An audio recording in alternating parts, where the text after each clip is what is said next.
Bismillahirrahmanirrahim. Assalamualaikum warahmatullahi wabarakatuh. Hari ini saya akan menyampaikan tentang perkembangan vaksin corona. Kita sudah ketahui semua di berita bahwa vaksin corona sudah tiba, ya, khususnya dari negara Tiongkok. Siapakah yang diuntungkan dan siapakah yang dirugikan, itu saudaraku yang jawab. Yang jelas, bisnis vaksin ini sungguh luar biasa, dan orang-orang berduit insya Allah bisa beli. Tapi bagaimana dengan orang-orang miskin? Bagaimana cara mendapatkannya? Karena vaksin ini bukan gratis, saudaraku. Vaksin ini dijual. Nah, kalau 250 juta penduduk Indonesia membeli, taruhlah harganya 10.000, berarti 2,5 triliun. Kita menyambut baik ini, namun untuk membelinya mudah-mudahan pemerintah bisa memberikan gratis kepada rakyat Indonesia, dan semoga wabah ini bisa segera berlalu. Nah, kita lihat ini beritanya ya, baru saja bahwa vaksin corona sudah tiba di Indonesia. Selamat menonton, dan silakan sahabatku beri komentar tentang vaksin ini. Tetap semangat. Selamat malam Bung Arya dengan Aiman, Kompas TV Jakarta. Selamat malam Mas Aiman. Iya, saya bisa katakan selamat datang vaksin COVID-19 di Indonesia, Bung Arya? Boleh juga seperti itu. Luar biasa. Jadi gimana? Ini kabar baik luar biasa. Ya, sebenarnya ini kan seperti yang dibilang oleh Pak Presiden kita, Pak Jokowi, yang meminta kepada semua kementerian dan termasuk juga kepada Pak Erick Thohir dan juga beberapa kementerian lainnya untuk membangun kerjasama juga dengan negara-negara yang internasional, ya. Di samping kita di dalam negeri juga mengembangkan vaksin tersebut. Tapi kan tujuannya adalah bagaimana kita bisa melawan dan mengalahkan corona, sehingga dari manapun asal vaksin kita akan berusaha untuk melakukan kerjasama. Dan kebetulan memang di samping hubungan dengan hubungan dengan antar pemerintah, ya, di mana G2G, kita juga tahu bahwa Bio Farma adalah sebuah lembaga lembaga yang memang sudah diakui di dunia sebagai produsen vaksin, dan benar-benar seperti WHO aja sebenarnya. Ya. Itu kan sebenarnya sangat menghargai dan mengakui keberadaan dari Bio Farma, sehingga tidak heran bagi Sinovac juga untuk mengajak kerjasama untuk Bio Farma melakukan nantinya produksi tersebut. Tapi sebelum dilakukan produksi, maka kita akan melakukan uji klinis tahap 3. Uji klinis tahap 1 dan tahap 2 sudah dilakukan di China. Oke. Itu adalah seperti safety, artinya keamanan sudah teruji. Kemudian di samping itu memang sudah bisa diuji juga ke manusia. Nah, sekarang adalah uji klinis ketiga. Ini adalah untuk ke daerah atau negara-negara lain yang lebih massal, gitu ya. Lebih massal, dan Indonesia termasuk dalamnya. Oke, tunggu sebentar Bung Arya. Jadi Anda katakan tadi ujinya sudah sampai tahap ketiga. Yang pertama uji klinisnya tadi, yang kedua sudah diuji kepada manusia pada tahap kedua. Sekarang akan diuji lebih massal lagi. Artinya ini sudah sampai tahap berapa nanti? Sudah kemudian tinggal mencapai finish? Gini, jadi yang pertama misalnya begini. Sekarang kita diuji disuntik vaksin lah, ya, teman-teman yang memang di relawan tersebut. Kemudian setelah itu dilihat, setelah 14 hari dilihat apakah sudah muncul kekebalan. Setelah 14 hari kemudian diuji lagi, dites lagi. Setelah dites lagi, artinya disuntik lagi oleh vaksin, dilihat 28 hari kemudian. Jadi sekitar hampir 32 hari itu ya, 42 hari. Yeah. Nah, nanti di sana akan dilihat kekebalannya. Kalau memang nanti secara massal nanti lebih banyak nanti diuji itu ternyata tingkat kegagalannya kecil, berarti kita sudah bisa produksi. Ya, artinya ini sudah tinggal satu tahap lagi untuk menuju ke sana. Boleh saya katakan seperti itu? Bisa tahap. Jadi di seluruh dunia, jadi Sinovac pun di China, kemudian di beberapa negara yang lain yang diajak kerjasama oleh Sinovac, memang sekaranglah tahapan yang bersama-sama.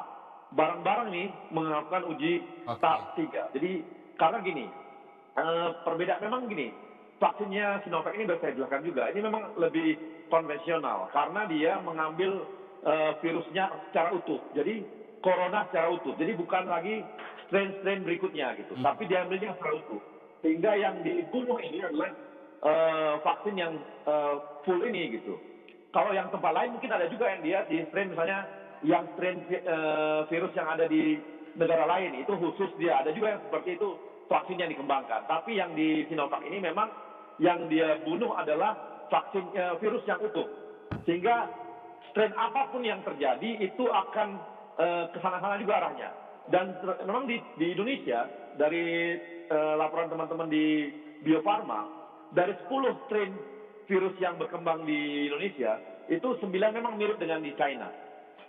Nah, jadi sebenarnya ini mudah-mudahan nanti vaksin kita ini bisa setelah diuji klinis bisa terbukti bahwa bisa membunuh vaksin corona yang ada di Indonesia gitu. Iya, pertanyaannya kemudian ketika ini tinggal 1 tahap lagi, maka kemudian bisa diproduksi massal nanti secara resmi oleh pemerintah. Lalu seberapa banyak yang bisa disuplai? Apakah bisa kemudian, karena kita bicara soal ada 267 juta rakyat Indonesia? Iya. Kalau kami lihat kemarin Pak Menteri juga sudah ngecek ya ke Bio Farma, mereka sanggup kebutuhan kita berapapun sanggup dia butuhin. Kebutuhan rakyat Indonesia sanggup dia penuhi dan nggak Ratusan juta sanggup sanggup. dalam waktu Bio yang Farma mungkin. kan bukan perusahaan yang baru-baru ya. Iya, dalam waktu yang mungkin kan kita harus lihat apakah dalam waktu yang singkat atau jangan-jangan mungkin bertahap dalam hitungan tahun misalnya. Enggak. Cepat. Oke, dari mana Anda kemudian bisa punya keyakinan ini, Bung Arya? Karena bahwa Bio Farma ini sudah membuat vaksin sangat banyak.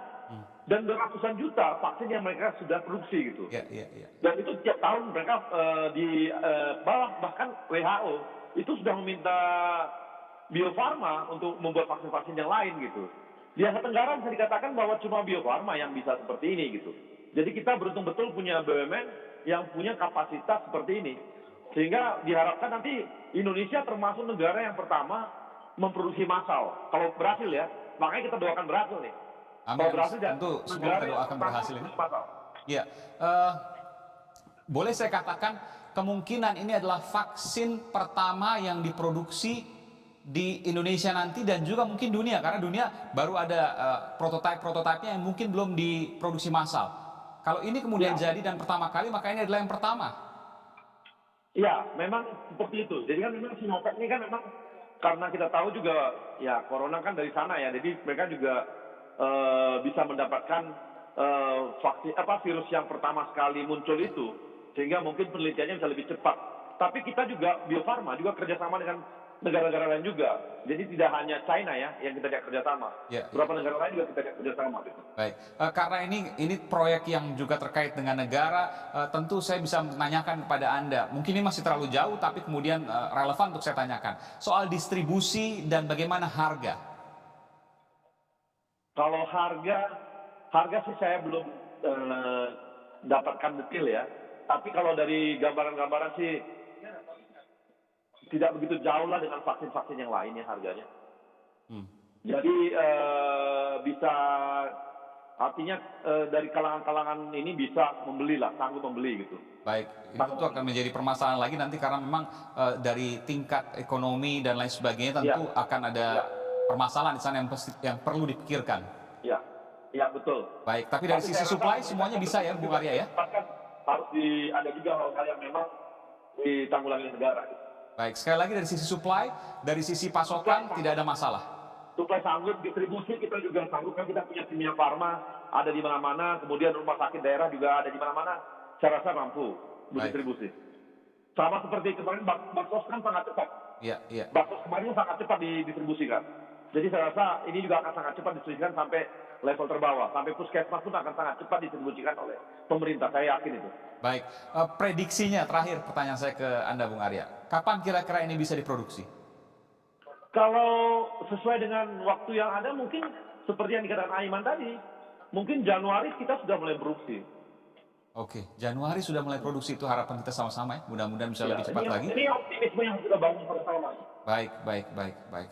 Baik, terima kasih Bung Arya Sinulinga, juru bicara dari Kementerian BUMN. Terima kasih telah memberikan informasi di program Sapa Indonesia. Demikian sahabatku, silakan komentari di kolom dan jangan lupa bagikan. Semoga berita ini, informasi ini bermanfaat buat semuanya. Tetap semangat, merdeka. Assalamualaikum warahmatullahi wabarakatuh.